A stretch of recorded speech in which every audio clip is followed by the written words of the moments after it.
want to bring in Paul Gessler, who is a reporter, photographer for Fox 45. He joins me now on the phone. Paul, you've just heard me recap exactly what we know. What more can you tell us? Yeah, Vlad. So those three loud bangs I heard from around the corner. Many of us have been trying to take refuge in cars, trying to get warm, trying to get our batteries on our cell phones back. We've got a 4 o'clock newscast we're also trying to get ready for that we have every intention of trying to broadcast.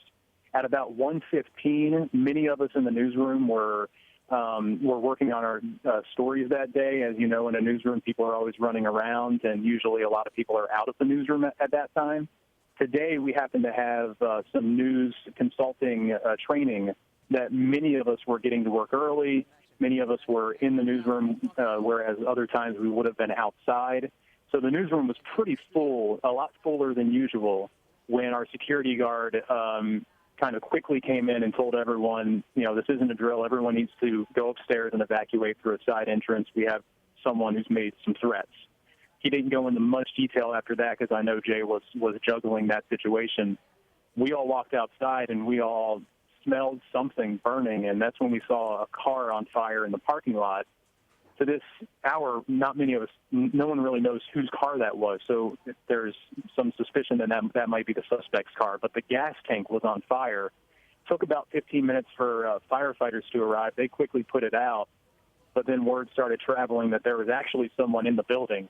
That's when I kind of came around and I put on my Periscope a brief video of the guy in that white suit.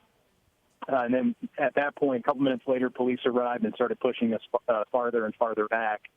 So it's been a kind of a weird last 2+ hours here for sure. Paul, let me ask you, your station director in a posting on Facebook said apparently this individual had made some threats before. Are you aware of any of that? Have you ever come into contact with this suspect?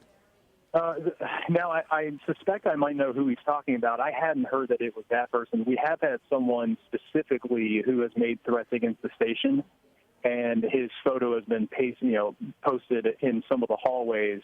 And we've had incidents, Vlad, over the course of the past few months of people throwing rocks or bricks through our windows. So I don't know if you see from some of those live pictures, you're probably seeing there's a piece of plyboard over one of the windows. That's one of our more recent incidents where someone has targeted our station and thrown something through the window. And I think George from our competitor at CBS, the local CBS, had mentioned that some of this stuff has happened in the market before. Just 2 years ago, that the ABC affiliate here in Baltimore, all of us were covering the situation where there was a guy who drove a dump truck through the front lobby there. So that was the last time where media has kind of covered itself in the city in a very strange, dangerous way. So I think that kind of opened a lot of people's eyes here locally, and we've had a lot of security measures put in place at our station since that incident and since the incidents that we've had where people have thrown stuff through our windows.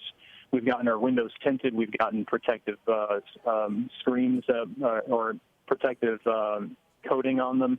We've added more security doors. So I think with some of those implementations, I think that helped a lot, in addition to having Jay there, our security guard, who really, truly is our frontline security, who really dealt with this guy. I think all of those measures put into place stopped this guy from perhaps doing anything more than what has transpired. And I'm guessing, Paul, that your security guard is probably not armed. So for somebody to put himself in a situation like that to protect his coworkers and his colleagues is certainly heroic and commendable. And not only that, Vlad, the way he handled the situation as well, making sure the guy was comfortable, talking with him really in a very calm way, as Jay is. Jay is very calm. So I think when he came in the newsroom with his order to get out, I think that everyone really was flagged by that.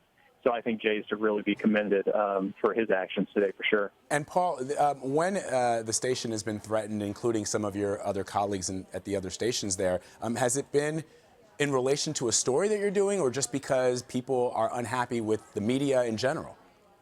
No, that's a good question, Vlad. I mean, it's a really, really strange time to be a journalist these days, and I think in hearing from our station management about the individual who has made threats in the past, and again, I don't want to draw any correlation between that individual and the man who was lying in the street right now, but in that situation before, the station management has not mentioned anything specific to any coverage.